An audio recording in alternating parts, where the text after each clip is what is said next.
Israel के military base पर होंगे हमले, टारगेट पर इजराइल के परमाणु ठिकाने, आईडीएफ का हेडक्वार्टर को लक्ष्य कर मिसाइल सेट, तेल अवीव टू हाइफा बारूद से उड़ा देने की तैयारी। ईरान के सुप्रीम लीडर अली खामनेई का ऑर्डर,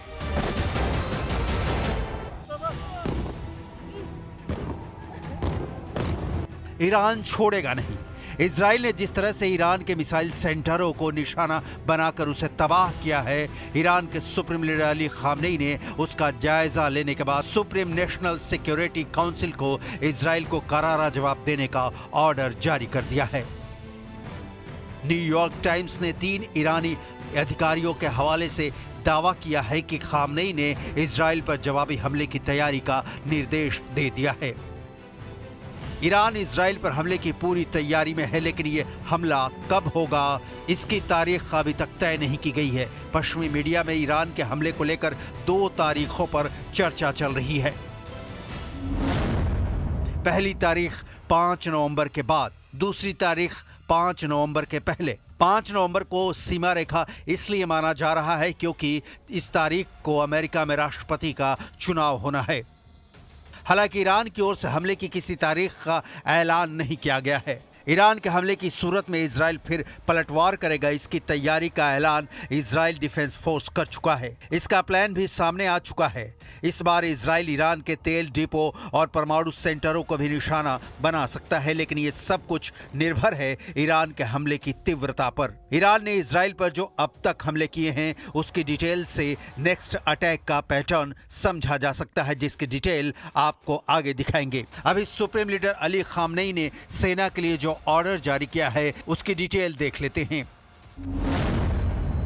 न्यूयॉर्क टाइम्स की रिपोर्ट, 3 ईरानी अधिकारियों का दावा है कि परिषद में बैठक के दौरान खामनेई ने जोर देकर कहा कि इजरायली हमलों का जवाब हमें देना होगा। उन्होंने कहा कि इजराइल के हमले को नजरअंदाज करते हुए कदम पीछे खींचने का मतलब ईरान के लिए हार स्वीकार करने के बराबर ही होगा। ऐसे में ईरान को इजराइल के हमलों का जवाब देना और इसके लिए तैयारी की जाए।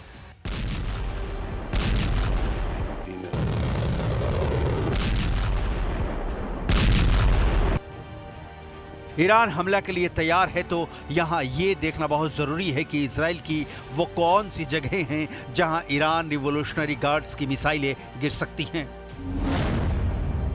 इजरायली मिलिट्री बेस, तेल अवीव में मौजूद इजराइल के सैन्य मंत्रालय का दफ्तर, यरूशलेम की नेसेट बिल्डिंग, इजराइल के 8 एयरबेस के अलावा सिविलियन टारगेट्स में कई शहरों की अहम इमारतें, airports, gas field, power plant और दूसरे ठिकाने शामिल हैं। 1 अक्टूबर को करीब 200 मिसाइलों से ईरान ने इजराइल पर अटैक किया था।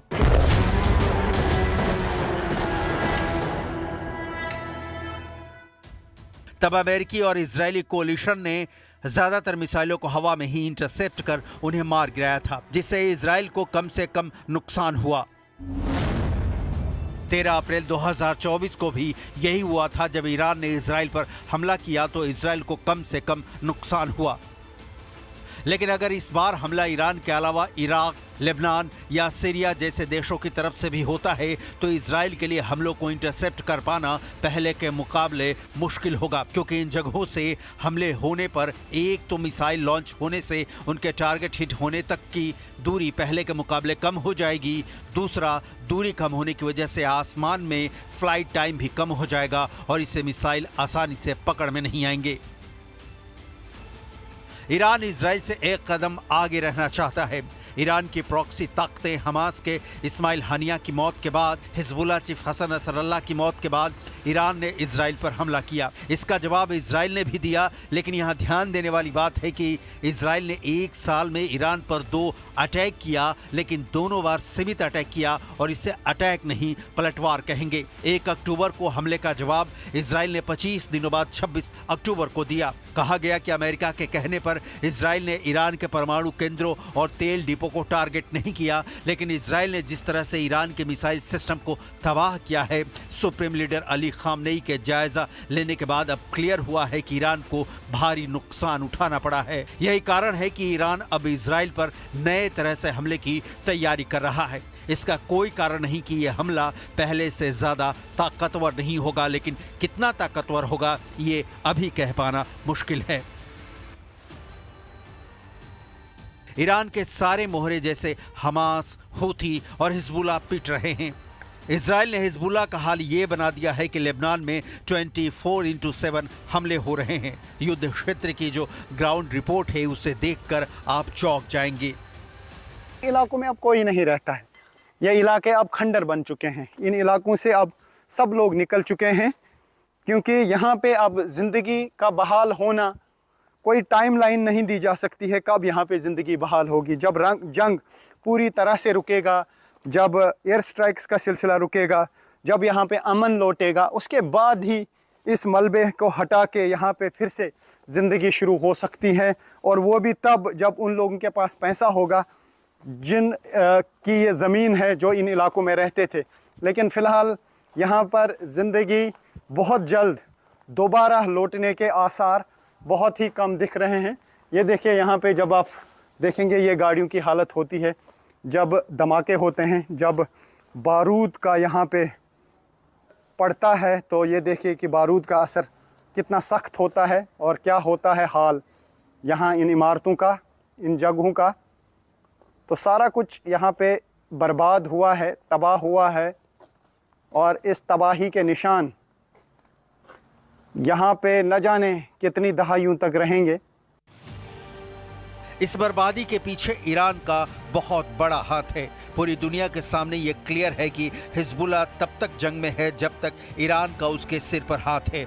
ईरान ये साफ कर चुका है कि वो हिजबुल्लाह, हमास या हूथी विद्रोहियों का साथ नहीं छोड़ने वाला, और जाहिर तौर पर तब और भी ज़रूरी हो जाता है कि वो इजराइल पर हमला करे, क्योंकि ये मैसेज मिले कि इजराइल ईरानी मोहरों के खिलाफ मनमानी हमले भी नहीं कर सकता। ईरान तो बहुत दूर की कौड़ी है, लेकिन जब इजराइल ने पलटवार कर दिया है तो इजराइल को करारा जवाब मिले। ईरान का इजराइल के खिलाफ हमले का रिवेंज प्लान इसलिए भी पक्का लग रहा है क्योंकि रूस जैसी शक्ति उसके साथ खड़ी है। रूस अपना एयर डिफेंस सिस्टम S-300 तो दे ही चुका है, अब S-400 सिस्टम देने जा रहा है। इस बीच ये भी खबर आ रही है कि रूस ईरान को सुखोई Su-35 फाइटर जेट्स की डिलीवरी जल्द शुरू कर सकता है। रूस ही नहीं, बड़ी पुरानी कहावत है कि दुश्मन का दुश्मन दोस्त होता है, लिहाजा चीन भी पूर्ण युद्ध की सूरत में ईरान का साथ दे सकता है। ईरान इजराइल का 26 अक्टूबर को किए गए पलटवार को अपनी प्रतिष्ठा से जोड़कर देखता है। ये एक बहुत बड़ा कारण है कि मिडिल ईस्ट में ईरान के वर्चस्व स्थापित करने की दिशा में इजराइल ने जो ब्रेक लगा दिया है, ईरान इजराइल पर हमला कर उस ब्रेक को तोड़ देना चाहता है। लेकिन सबसे बड़ा सवाल है कि क्या ईरान के पास इतनी ताकत है कि इजराइल के आयरन डोम और अब इजराइल में अमेरिकी थाट की तैनाती के बाद वो इजराइल को परास्त कर सके, क्योंकि इजराइल का भी युद्ध वाला प्लान फाइनल मोड में है। कुल मिलाकर मिडिल ईस्ट में ईरान इजराइल का जो तनाव चल रहा है उसके पूर्ण युद्ध में बदलने की पूरी आशंका दिख रही है।